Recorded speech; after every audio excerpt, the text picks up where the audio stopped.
Since 2017, the Italian Wine Podcast has exploded and expects to hit 6 million listens by the end of July 2023. We're celebrating this success by recognizing those who have shared the journey with us and giving them the opportunity to contribute to the ongoing success of the shows. By buying a paper copy of the Italian Wine Unplugged 2.0 or making a donation to help the ongoing running costs, members of the international Italian wine community will be given the chance to nominate future guests and even enter a prize draw to have lunch with Stevie Kim and Professor Attilio Scienza. To find out more, visit us at italianwinepodcast.com. Chin chin! Welcome to Masterclass US Market with me, Juliana Colangelo. This show has been designed to demystify the US market for Italian wineries through interviews with experts in sales and distribution, social media, communications, and so much more. We will quiz each of our esteemed guests at the end of each episode to solidify the lessons that we've learned. So sharpen your pencils, get out your notebooks, and join us each week to learn more about the US market.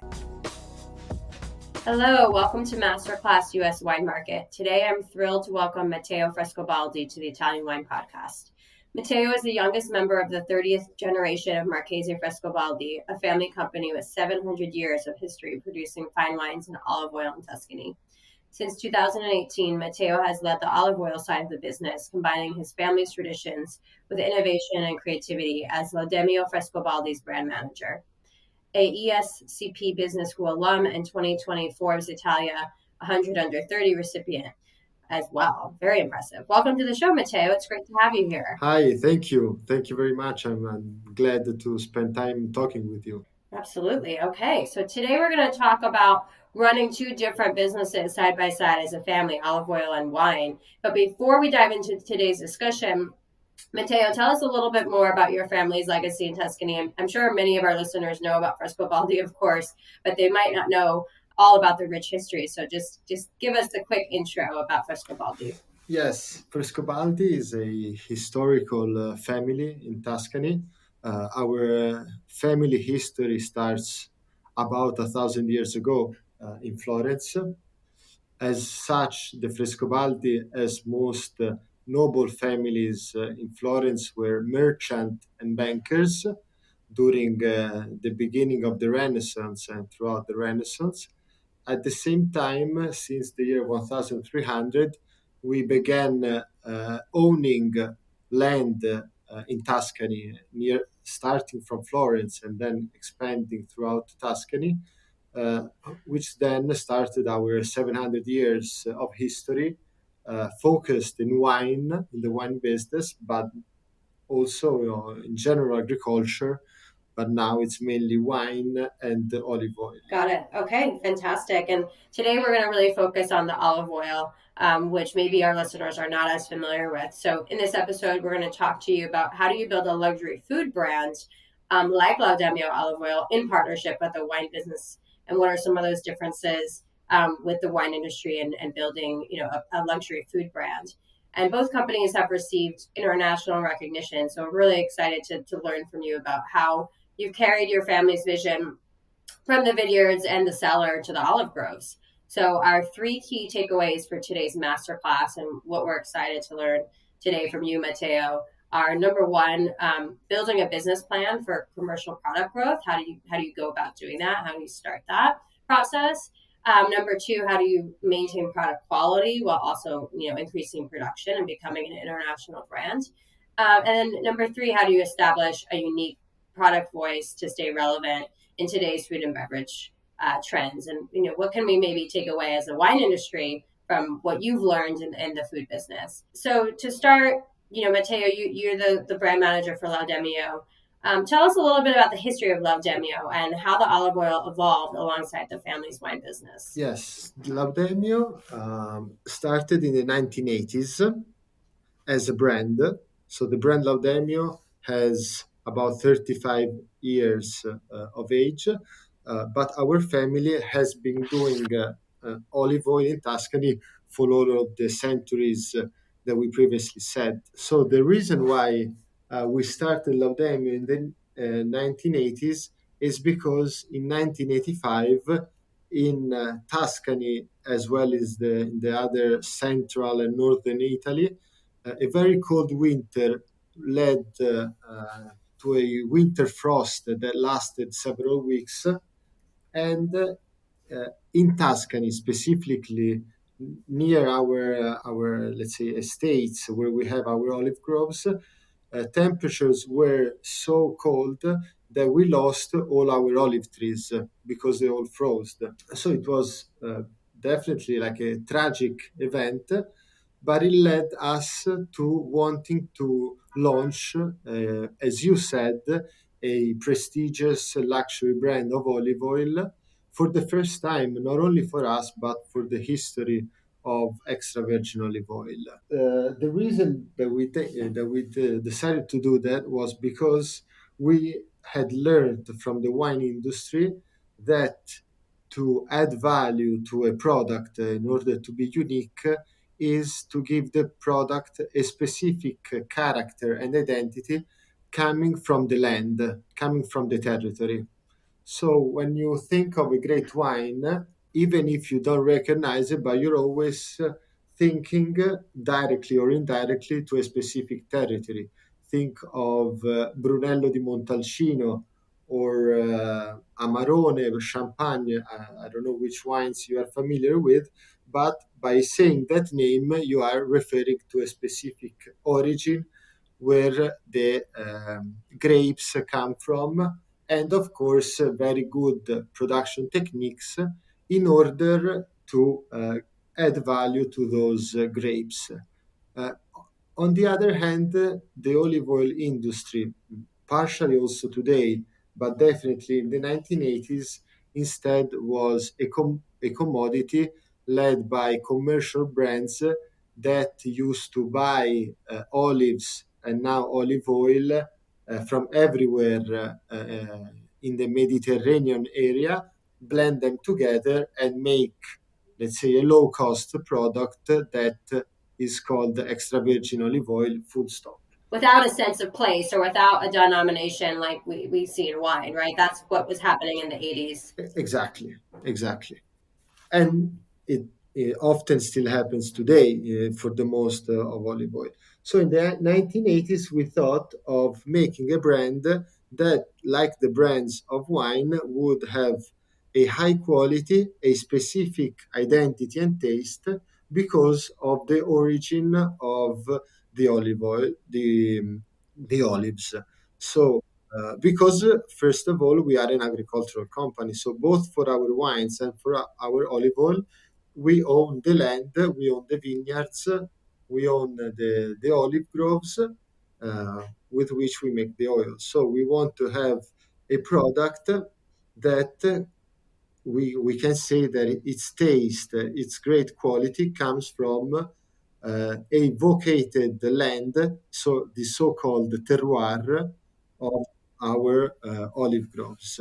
We chose the name Laudemio because we wanted to give this product its own identity, like you would call a wine Champagne, Brunello di Montalcino, and so on, without saying olive oil. So we don't want to say I make oil, but we want to say I make Laudemio. The first things were to, write a specific production policy, say that the olives come from a certain area, they are harvested in a certain period of the year, they are produced in a certain manner, and the organoleptic characteristic are this and that. And that was not olive oil, but that was Laudemio. So this was the philosophy behind the launch of this product. Very interesting. So you really modeled it after what your family was doing on the wine side and what was happening in the wine industry with denominations and regions of origins to create a higher quality, more distinguished product in Laudemio. Exactly. Okay, very interesting. And we chose the word Laudemio because it comes from the Latin word laude, which means with praise, excellence. Okay. And in the medieval ages in Tuscany, farmers used to call Laudemio the finest part of the yearly crop. So okay. in one word, in the brand name, we already have a feeling of something special. Right, absolutely. And were you the Frescobaldi is one of the first families in Tuscany to create a product like this, or were there others doing anything similar? Did anyone follow you? Talk to us a little bit about the market in Tuscany for olive oil. Many people were doing good quality olive oil with their brand, but it was not so clear. So, in fact, at the time, no denomination of origin existed in the olive oil sector. Laudemio, still today, people who know about olive oil, they say that Laudemio was the forerunner of the DOPs of olive oil, because the first DOP of olive oil was born about 10 years after Laudemio. So it was definitely, let's say, a first mover from that point of view. Yeah, you were definitely one of the first. Very interesting. Italian Wine Podcast, part of the Mama Jumbo Shrimp family.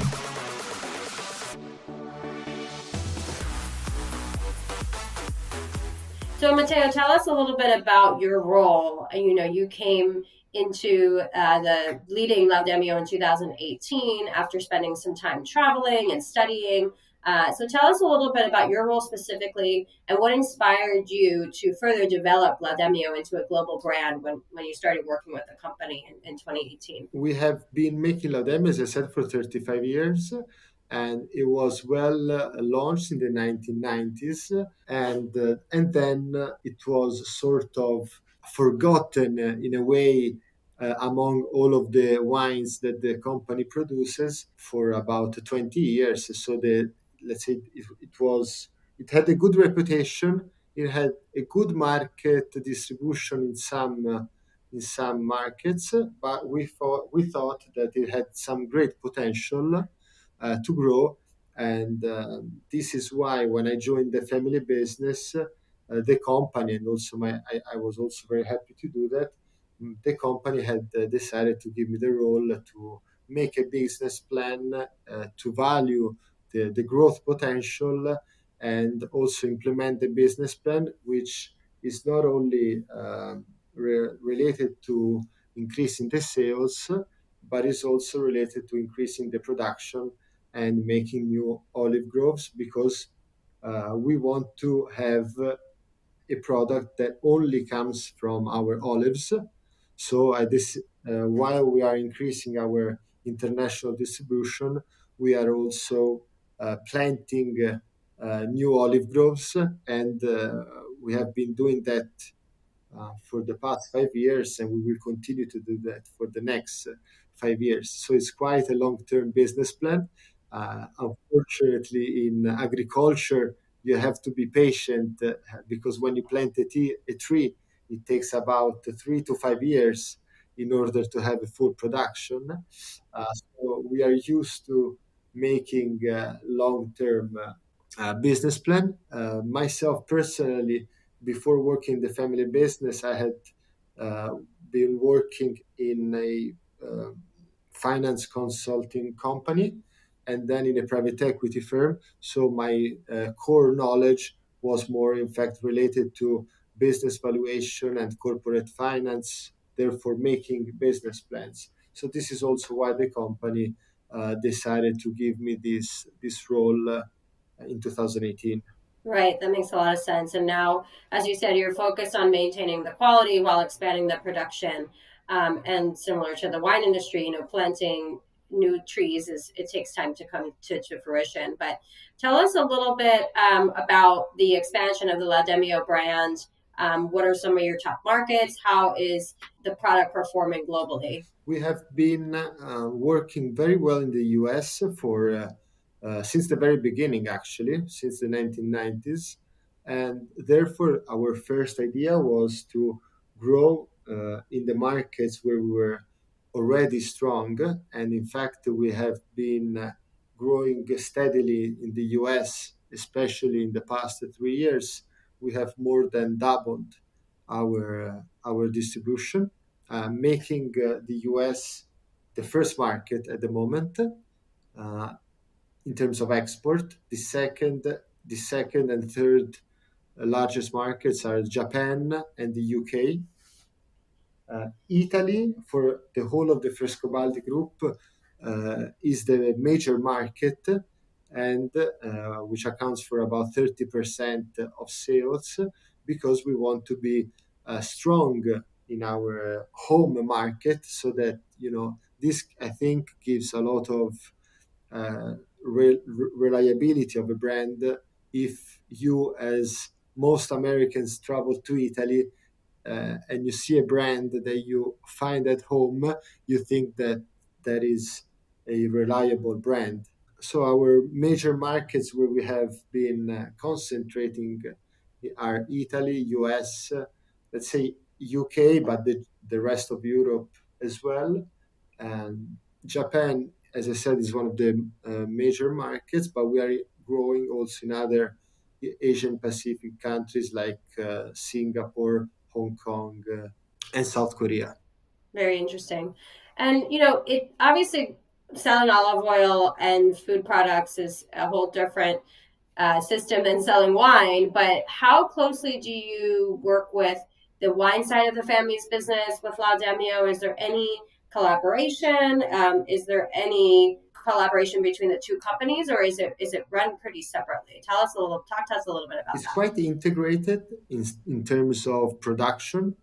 Given the fact that we are an agricultural company, in certain areas of Tuscany where we have both vineyards and olive groves, the production is well integrated, because when in different periods of the year where you're not pruning a vineyard, you are pruning an olive grove, and when the harvest finish, the grapes harvest finishes, the olive trees harvest begins. So production is quite integrated, as well as, let's say, most overheads and back office of both businesses, wine and Laudemio. Then the sales is actually pretty much differentiated, because, as you said, wine distributors do not distribute olive oil, and vice versa. Exactly. Okay, so on the production side and logistics, there's a lot of integration, but when it comes to the marketing and the sales, it's really separate. It's two different businesses. Laudemio goes with, let's say, fine food distribution. Right. And is there anything that you're learning from one another, though, in terms of the sales and marketing? Like, the wine team is telling you about market trends, and those are impacting any decisions you're making for Laudemio, or vice versa? Like, are you sharing any market insights, or do you find that they're really different in terms of how the sales and marketing is run for each different category? We do share, and it's always interesting to share. At the same time, the buyers are different and they speak different languages.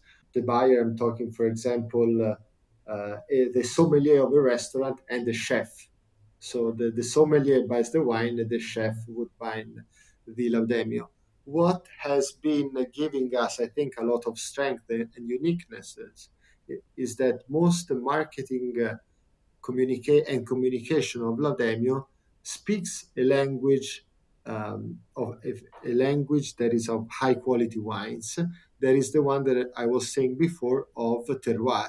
So very few food companies really stress the vocation of the territory where the raw materials are made. Usually food companies, they talk about the artisanal production. So there is artisanal pasta, there is balsamic vinegar that somebody has been aging for 100 years in a barrel. So there's, in the food sector, there is more communication regarding to how you process a raw material, because often they buy the raw material. So there's the producer is not really inclined to talking about something that he does not do, because a producer of pasta usually does not cultivate the wheat or other things like that. Instead, since we in a way Laudemio is a crew of olive oil,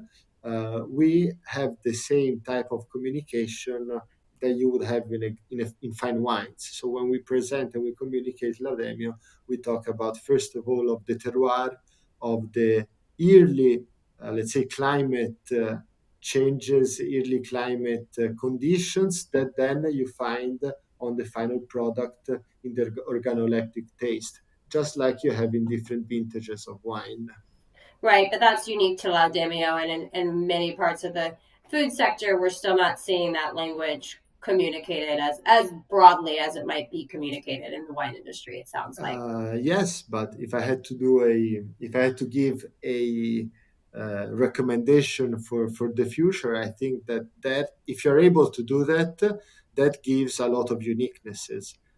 Because I am not saying that Laudemio is different than it's better than this or better than that. I am saying that Laudemio is unique because of the unique territory of my olive groves, just like a wine is a crew of wine is unique because of where the vineyard is, and other people can do a great wine, but they are all going to be different. Absolutely. No, and it gives you something quite unique to stand out in the market, it sounds like. Um, so Matteo, your family, as we mentioned when we started, 30 generations, incredible. And I heard that you just had a baby. Congratulations. So 31 generations. That's so exciting. Thank you. But then I also have many cousins who had already have kids, so the 31st generation is quite well off. It's growing. It's growing. That's exciting. So tell us, what are some of the secrets that you think are the key to the success of your family's business over so many years? It's difficult to say over 700 years. I must say that we there has been very different factors that leads us to today, but coming to the recent history, I think our family merit, our credit was being very loyal to our identity and our heritage, and being first of all agriculture, and if you pass me this term, farmers in a way, because we had inherited lots of land from our ancestors, and our, let's say, daily strive, our daily commitment is to do the best to cultivate responsibly this land, to make the products that respect the land and add value to this land. And we were lucky that the wine industry, but now maybe also the food industry, goes on to looking for products that have this sort of characteristic.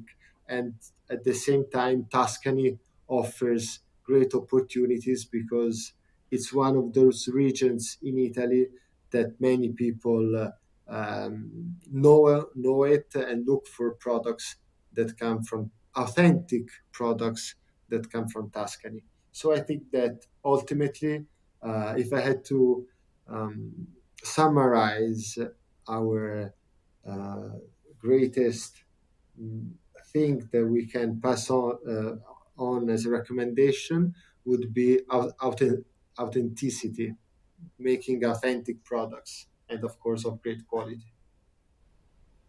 And it's something that the Frescobaldi family's been doing, before that was a market trend. So you've stayed true to your identity, which I think is really powerful and an important lesson for all of us. So thank you for sharing that. So as we wrap up, Matteo, we end every episode of this podcast with a rapid fire quiz where we'll review the key takeaways from what we discussed. So I'm going to ask you 3 questions. If you can do your best to answer just in a couple sentences, that would be great. Okay, so question number 1, how do you successfully run a distinct business like Laudemio within a larger family company like Marchese Frescobaldi? So in a few words, I would say that you have to be patient as well as stubborn, because of course the family has different priorities. The family business has even more different priorities. So you have to, mm, go on your road and trying to every year bring good results in terms of all aspects. First of all, business aspects, but also of other valuable aspects that people can be proud of. And I think today our family, our company is very proud of the results of Laudemio. Fantastic. Okay. And question number 2, we spoke about Laudemio growing, especially since you joined in 2018. So what are some of your tips for ensuring quality as you grow a product and expand your market? From that point of view, and I think our company is very demanding, we always have to try to do the best. Every year, there's a lot of investment in terms of time in looking how we can improve what we did last year. So it's really a never-ending struggle to increase the quality. Absolutely. Okay. And finally, question number 3, we spoke about authenticity and sense of place and regionality as a trend that is emerging maybe more in the food industry, and that is already very successful in how wine is marketed. But what do you think are some of the most effective ways as a business to stay ahead or be on the lookout for trends in the food industry? You have to avoid trying to capture all trends in a way that you would lose your authenticity. So I think that authenticity is very important, and doing very well what you're good at. In the olive oil, I see people that make olive oils with garlic, with lemon, with everything. And those things, if you try to do that, you will never have enough. So at the end, you will use your focus. So my greatest recommendation would be to remain loyal to your product, your brand, and always try to do best what you're good at. Okay, I think that's really valuable advice for all of us. So that's a great way to end the episode. Thank you, Matteo, so much for being here today on Masterclass US Wine Market on the Italian Wine Podcast. It was great to have you. Thank you so much. Well, it's a great pleasure speaking with you. Thank you for joining me today. Stay tuned each week for new episodes of Masterclass US Wine Market with me, Juliana Colangelo. And remember, if you enjoyed today's show, hit the like and follow buttons wherever you get your podcasts.